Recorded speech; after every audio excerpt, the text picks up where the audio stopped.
नमस्कार दोस्तों, ये जो क्वेश्चन आपके सामने दिख रहा है, ये मैंने क्वेश्चन कराया था। पर मैं एक बार कराया था बस क्वेश्चन, मैंने बस लिया क्वेश्चन और करा दिया। तो आप इस क्वेश्चन को ध्यान से पढ़ोगे तो आप कुछ हो सकता है और समझो, क्योंकि क्वेश्चन की जो लैंग्वेज है, ठीक है? क्वेश्चन की जो लैंग्वेज है, वो ही अजीब टाइप की है। तो इस क्वेश्चन को एक तरह से मैं इनकम्प्लीट लैंग्वेज के वजह से मानता हूँ, क्योंकि पढ़ोगे तो आप भी वही समझोगे। तो मैंने भी वही समझा था, पर लकीली मैंने सही कर दिया था इसको, ठीक है? तो आप लोग जो वो वीडियो देख के आ रहा है, वो समझ पाएगा मेरी बातों को। क्वेश्चन में बोला था, उस वीडियो में मैंने क्या किया था कि क्वेश्चन बोला है, ध्यान से समझो कि एक पर्सन जो है, वो कुछ समय के लिए क्या करता है, लोन लेता है, ठीक है? 5 साल के लिए लोन लेता है। टोटल इंटरेस्ट तो लोन अमाउंट और टोटल इंटरेस्ट अमाउंट हो जाता है उसका इतना। तो आप भी यही समझोगे कि अगर 5 लोन लिया था वो, तो उसपे 2 इंटरेस्ट दे रहा है। इसका मतलब यही हुआ और ये 2 इंटरेस्ट कितना 5 साल में दे रहा है। पर क्वेश्चन का लैंग्वेज ये है, ठीक है? आप भी यही समझोगे, पर ऐसा नहीं है। और अगर आप इस 5:2 को 500:200 मानोगे तो आंसर आ जाएगा आपका। मैंने लकीली 500 मान लिया था तो मेरा आंसर आ गया था 25:2। लेकिन मैं बता दूं कि इस क्वेश्चन को एग्जैक्ट जो तरीका है वो कैसे किया जाता है। इस वीडियो पे लगभग 300 व्यूज हैं, पर एक आदमी बस, ये जो है रोहित ठाकुर जी, बहुत बहुत इनका धन्यवाद कि इन्होंने कमेंट करके बताया कि ये जो तरीका है, ये सब चीज़ों पे अप्लाई नहीं होगा। तो मैंने देखा तो सच में ऐसा नहीं था। तो फिर मैं सोचा कि यहाँ पे क्वेश्चन में क्या गड़बड़ी हो सकती है। तो इस क्वेश्चन में ये गड़बड़ी है कि ये जो आपको दे रहा है कि a person borrows some money for 5 year and ratio of loan amount to the total interest amount. ये जो टोटल यहाँ पे दे दिया, इसके चलते आप कंफ्यूज हो जाओगे। टोटल इंटरेस्ट अमाउंट जो है वो 2 है, समझ रहे हो ना? यानी 5 रुपए पे 2 जो हम दे रहे हैं पैसा, वो टोटल मेरा इंटरेस्ट हम पे कर रहे हैं। पर ऐसा नहीं है।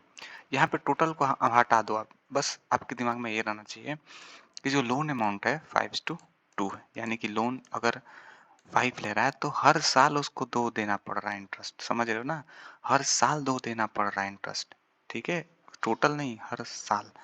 तो अब एक बात बताइए कि अगर हर साल 5 रुपए पे 2 रुपए इंटरेस्ट देगा, तो इसका मतलब क्या होगा कि 5 साल पे कितना देगा? 10।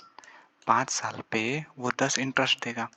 10 इंटरेस्ट 5 साल पे देगा और 5 अमाउंट है, रेट ऑफ इंटरेस्ट कैसे मालूम चलेगा? ये अमाउंट कितना है? 5। 5 पे रेट ऑफ इंटरेस्ट इंटू 5 साल के लिए, ठीक है?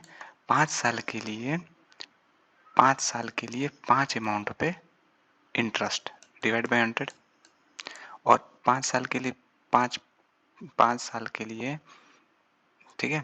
5 साल के लिए क्या था? हाँ, 5 पे 5 साल के लिए जो इंटरेस्ट मिल रहा है हमें, कितना मिल रहा है? 10। समझ गए यहाँ से कैसे मिल रहा है 10? क्योंकि 2 1 साल के मिल रहा है तो 5 साल के लिए 10। यहाँ पे आप देखोगे तो ये हो जाएगा 1000 इक्वल टू 25 आर। 25 से 4 बार में नहीं, 40 बार में कट जाएगा। तो आर का वैल्यू क्या हो जाएगा? 40%। आर का वैल्यू क्या हो जाएगा? 40%।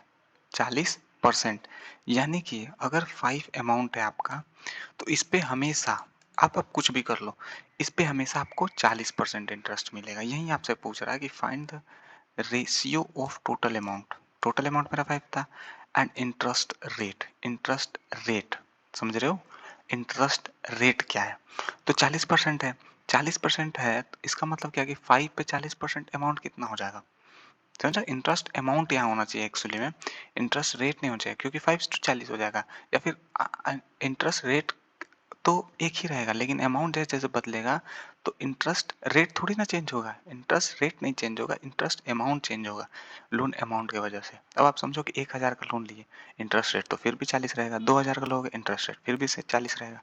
कितना भी अमाउंट लो, इंटरेस्ट रेट बदलने वाला नहीं है, तो एक इनकम्प्लीट है। समझ रहे हो? यहाँ भी इनकम्प्लीट है, यहाँ इंटरेस्ट अमाउंट होना चाहिए। तब आप 5:40%, अब इसका 40 करोगे तो ये कितना हो जाएगा? 2/5 हम लिख सकते हैं 40 को, तो ये हो जाएगा 25:2। तो आंसर करेक्ट ये है 25:2। और क्यों है मैंने बता दिया आपको। कुछ कुछ चीज़ें यहाँ पे मिसिंग है जो कि मैंने समझा दिया है। ठीक है, उम्मीद है समझ में आ गया होगा आपको।